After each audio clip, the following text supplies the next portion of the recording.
Hi, I'm Bill, and welcome to the first episode of Math Fundamentals. Today we're going to look at a very important concept in math, and that's area, particularly the area of a square or rectangle. Now, it might not seem that big of a deal, especially if you're further along in math, probably know the formula, but I try not to deal with formulas here. I might mention it, but the more important thing is where does the formula come from. Formulas are just like a shortcut. We're going to see area reflected in when we're trying to find factors, square roots, working with quadratic expressions, and equations. So it's very important that you actually understand what area means. Without further ado, let's begin. So today we're talking about area, and before we really get into it, we need to know what area actually means. And whenever you're talking about the area of something, you're looking at like a boundary. We're going to be looking at most like rectangles and squares, but it's really like how much of something can fit in here. Like if you're painting a wall, it's how much paint can fit inside of this area. If you're talking about floor, it might be like how many floorboards can fit in this particular region. So that'll vary depending on like the context of the problem, but it's always generally the same idea. And it doesn't matter the shape. It could be circles, triangles. It could be a pentagon. How much fits inside a pentagon? It doesn't matter. It's how much fits inside of an area. Now, in a lot of math, we don't actually look at real-world examples. You're not always asked how much paint will fit there, how much tile will fit there. You're not asked how many cell phones will fit on a desk. You know, like that. That's different and changes on the context of the problem. What we typically use for area is what's called the unit square. The unit square is literally just a square with an area of 1.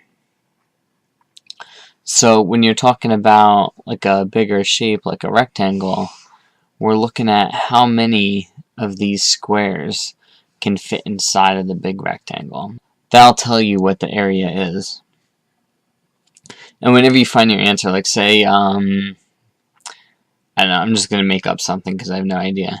Say 14 unit squares fit inside of this. That means 14 of these squares would fit inside. We don't always give it like a unit, but this is really saying 14 unit squares. If you were solving a problem and you found that was like 14 inches squared, you end up writing inches squared or square inches. And in that type of case, instead of just looking at a plain square that doesn't have a particular value in the real world, this is a square. The unit square has an area of 1 inch squared. And the sides of this is 1 inch and 1 inch. Now, most problems that you do with the area, you're typically given the lengths of the sides. It's like, say this has a side length of 4, and this is a side length of 3. And you ask, what's the area?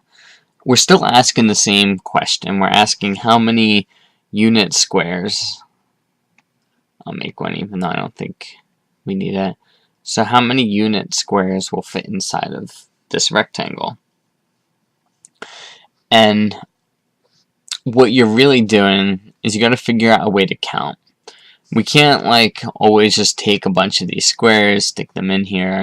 But what you can do is you know that the one side is 4 units of length. You're breaking this into 4 unit squares across the top. So I'm just going to use these to kind of give me a general spacing. So we're making 4 squares. Just pretend that these are squares. We're making 4 squares across the top. And that'll repeat 3 times. It's like we have 3 groups of 4 squares each. So we're going to have another 1, 2, 3, 4. We're going to have another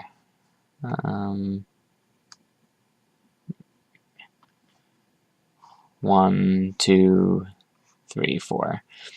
So you can kind of count it like that. If you have the time and the inclination, you can sit there and draw out all these squares. It's not really that useful to do though. What you do to make it quicker is, instead of drawing all these out, you might just think, okay, well, there's 4 across the top, and we're going to repeat that 3 times. So we have 4 plus 4 plus 4, right? Which, if you add that up, you're going to get 12. One group is 4, another group is 4, another group is 4. This 3 tells us how many groups of 4 we have. Whenever you do repeated addition, that's the same thing as multiplication. So this is the same as 4 times 3. You could look at it the other way. It doesn't have to be 3 groups of 4.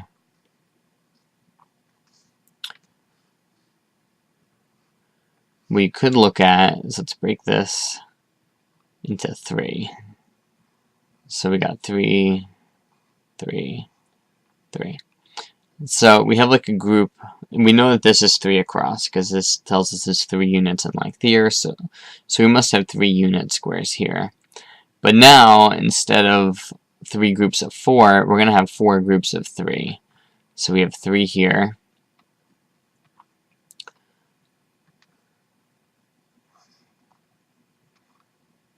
We'll have 3 here.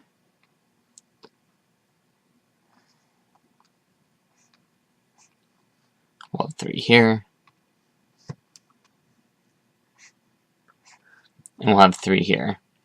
And just add them all up. So 3 plus 3 plus 3 plus 3. It's going to give us 12 again. And this time we could do 3 times 4. Since we're doing repeated addition, we're adding 3 4 times. So 3 times 4 gives us 12. That's generally how you're going to do area. If you are given a problem that you have units, so you're told this is 4 centimeters in length, 3 centimeters in length, it's telling you that all these squares are 1 centimeter square, or 1 square centimeter in area. And so when you count them up, you're going to get 12 centimeters squared, 12 centimeters squared. Oftentimes, people forget to put what the unit is that we're talking about, and you'll usually get points marked off, because when we're talking about area, we need to know what we're filling it up with. Filling it with 12 square centimeters is completely different than filling it up with 12 square feet. Square feet would be way bigger than the centimeters. 12 units don't have an actual physical representation. So if you just leave 12, it's like 12 of what? We have this area that's 12, that we need to fill 12 centimeters squared, and 12 unit squares are probably not going to fill that because we don't know what it actually is. If you have a rectangle that has side lengths of 5 and say 2, and I ask you what's the area of that, you can look at it as you have 2 groups of 5 squares, so that would be 5 times 2, or you can have 5 groups of 2 squares, 2 times 5. It's the same thing. It doesn't matter. The area of a rectangle is usually presented as the length times the width. The thing is, it doesn't really matter what side is the length and the width. With a rectangle, you're really multiplying one side by the other. We just use 2 different variables because we have 2 different numbers. For all intents and purposes, you can call this A and you can call this B. It doesn't matter. The area is going to be A times B. Distinction between capital A and little a. It does matter if you're doing variables, whether it's capital or lowercase. But you'll see length times width. A lot of times it's lowercase, length times width. Still, it's all the same thing. You don't actually need to know the formula if you know what you're doing, where the formula comes from. Now, if we look at a square is going to have, the side lengths are going to be the same. So often with a square, you're only given one side. You might be given that the side of a square is 4. So in this case, you automatically know that the other side is going to be 4. And, I mean, you could still think of it as length times width if you want. It's still the same idea as before. Here you'd have 4 unit squares and 4 groups of them, so 4 times 4. If you remember as length times width, it's fine. I just prefer that you know where it comes from. It's still 4 times 4. Doesn't matter. Oftentimes in squares, you'll see the formula is s times s, or s squared. If you haven't seen this yet, don't worry about it. It's just another way to write s squared is another way to write s times s. And it's not a coincidence that we say squared. Anytime you see a term squared, you can think of it as a square. So in this case, we're really doing 4 squared, which means 4 times 4, or 16. So, same idea as a rectangle. A square is a rectangle, so you're dealing with it the same way. Remember, if it has a unit, if we're talking inches, then when you give your answer, you have to say that you're filling this region with square inches, or inches squared.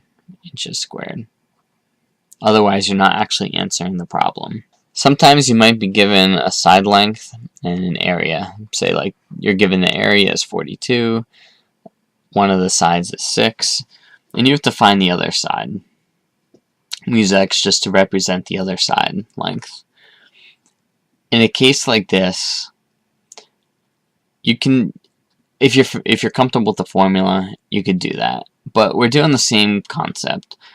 We're taking one side and multiplying it by the other. It's like we're saying 6 groups of x amount of units. So we have like x plus x plus x plus x plus x plus x 6 times.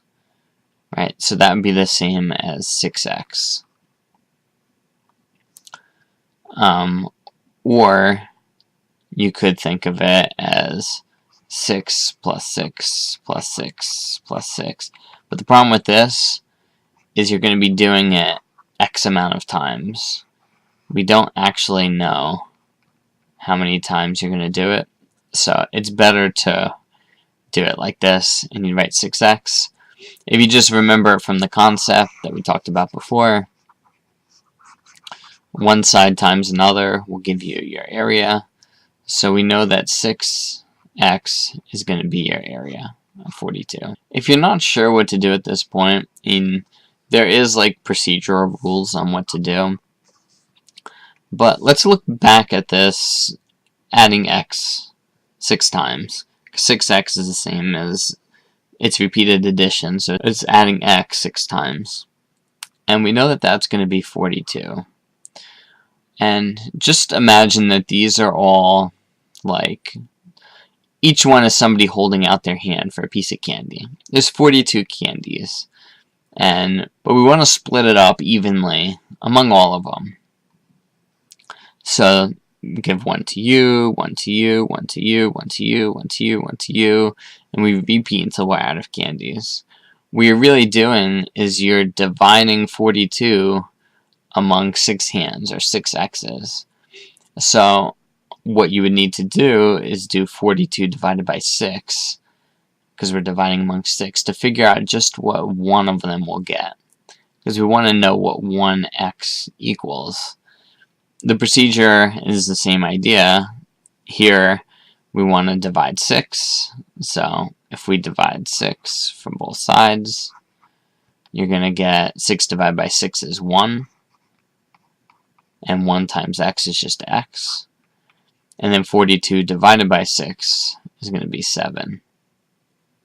So we know that this other side length is going to be 7. Again, if there's a unit, whether it be feet, centimeters, inches, miles, it doesn't matter, then when you write your answer, this is going to have to be 7 miles. They would have told you that this is 42 square miles, or miles squared. So always make sure you have the unit. We need to know what we're referencing. Another thing I want to mention if you have a square and you have side lengths of x and x, and if I asked you what the area of this square is, you might be confused if you're not familiar with variables, but you're doing the same thing. If this was 2 and this was 2, then you would do 2 times 2 to get an area of 4. Since this is x and this side is x, you're going to do x times x gives you the area, or x squared is how you write repeated multiplication. If you're repeating it twice, you put squared. So the area of this square is x squared. That'll be important later on when we're doing factoring and quadratics. So I just want you to be familiar with the idea. I hope that helped explain where area comes from, how you use it, what it means. If you have any questions about any of this, just leave it in the comments below and I'll get back to you. Head on over to the Facebook page for practice problems and you can ask additional questions there as well. If you want to see more of these videos, please like and subscribe. This way you'll see when the newest ones come out. And wherever you're learning math, whoever you're learning it from, ask questions. It's very important to understand why something works instead of just going along with the procedure or formula. A lot of times by understanding where it comes from, you can make your own procedures or formulas from there. Thanks for stopping by, and I'll see you next time.